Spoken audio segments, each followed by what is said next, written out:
नमस्कार दोस्तों, स्वागत है आप सभी का। दोस्तों, सनावद स्टेशन से यह महत्वपूर्ण अपडेट आप सभी देख रहे हैं।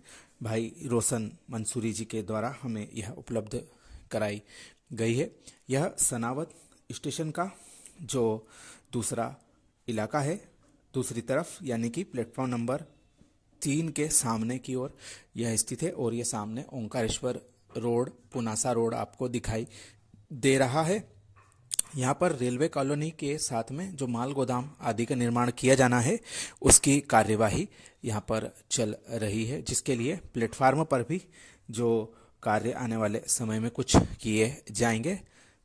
हल्का फुल्का वहाँ पर माल गाड़ियों के हिसाब से अतिरिक्त प्लेटफार्म का भी निर्माण किया जा सकता है, जिसके लिए यहाँ पर तैयारियां चल रही है। स्टाफ क्वार्टर आदि इस तरफ भी बनाए जा रहे हैं और एक एंट्री गेट भी इस तरफ बनाया जाएगा, जैसे कि प्रारंभिक जानकारी में निकलकर सामने आ रहा है।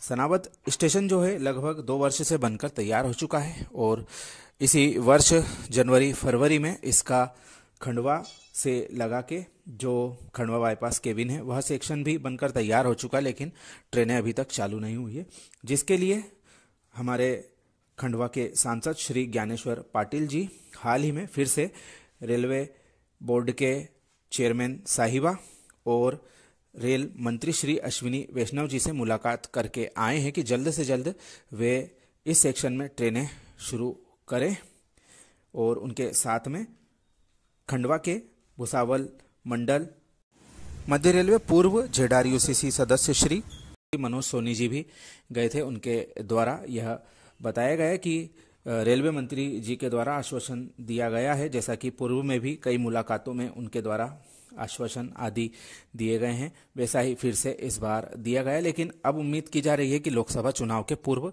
क्षेत्र में रेलवे की सौगात मिल सकती है। बहरहाल ये आप देख रहे हैं सनावद स्टेशन का वह इलाका जहाँ पर माल गाड़ियों के लिए व्यवस्था की जा सकती, क्योंकि यहाँ पर एक आधा अधूरा रेलवे ट्रैक आता था, उसको उखाड़ दिया गया है और जैसा कि नज़र आ रहा है ऊपर वायरिंग भी आप देख सकते हैं बिजली की, तो इसको थोड़ा संशोधित करने का कार्य यहाँ पर किया जा सकता है, जिससे कि भविष्य में मालगाड़ियों का ट्रैफिक और लोड आदि यहाँ से जा सकता है, क्योंकि एक प्रमुख औद्योगिक इलाका है और यहाँ से बड़ी मात्रा में विभिन्न प्रकार की सामग्री दूर दराज के इलाकों में जाती है। तो ऐसे में व्यावसायिक परिदृश्य से भी यह स्टेशन महत्वपूर्ण भूमिका निभा सकता है। उसी की तैयारी स्टेशन पर यहाँ पर दिखाई दे रही है और जल्दी यहाँ पर जो कार्य है आगे बढ़ता हुआ हमें दिखाई देगा। वहीं पिछले महीने एक घटनाक्रम हुआ था, वह सनावद से ओंकारेश्वर के बीच में जब निर्माण कंपनी अपना निर्माण पटरियां उखाड़ने के साथ में पुराना मीटर गेज ट्रैक उखाड़ रही थी, उस वक्त जो पुनर्वास कॉलोनी है, इनपुन कॉलोनी के रहवासियों के द्वारा उनका कार्य रोक दिया गया। उनके द्वारा मांग की गई कि यह काफ़ी वर्षों पुराना रास्ता है और यहाँ पर कोई प्रावधान रेलवे की तरफ से ओवरब्रिज आदि का नहीं दिखाई दे रहा है, तो ऐसे में यह जो कार्य किया जा रहा है यह आने वाले समय में उनके आने जाने के रास्ते को बंद कर देगा, जिस पर रेलवे के द्वारा सभी प्रोजेक्टों की स्टेटस रिपोर्ट आई है। उसमें इसका विशेष उल्लेख किया गया है। उक्त समस्या रेलवे के संज्ञान में आ चुकी तथा वे यथा उचित कार्यवाही उक्त मामले में करेंगे। आने वाले समय में जैसा कि हमारे रेल मंत्री जी के द्वारा फिर से आश्वासन दिया है कि सनावद स्टेशन पर ट्रेन खंडवा से सनावद की शुरू की जा सकती है, वह अच्छी बात है, लेकिन यह हकीकत में बदले, क्योंकि कई मौक़ों पर देखा गया है कि यह आश्वासन और जो वादे हैं यह सिर्फ अखबारी खबरें और बड़ी बड़ी हेडलाइंस तक ही सीमित रह गई हैं। क्षेत्र के लोगों को इसका कोई फायदा नहीं मिला है।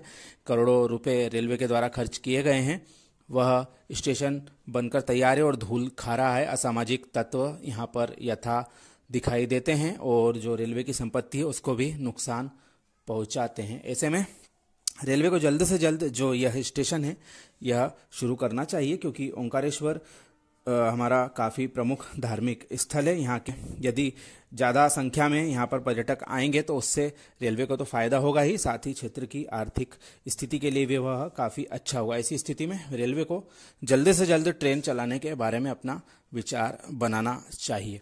उम्मीद की जा रही है कि जो आगामी लोकसभा चुनाव आने वाले हैं उसके पूर्व रेलवे विभाग यहाँ पर यातायात शुरू कर सकता है। और इसके लिए अंतिम सहमति जो तीनों मंडल इसमें इन्वॉल्व है, पश्चिम रेलवे, मध्य रेलवे और पश्चिम मध्य रेलवे, उनकी सहमति आपस में बनना काफ़ी जरूरी हो जाता है। और भी जानकारी के लिए हमारे साथ जुड़े रहें। आप सभी का धन्यवाद।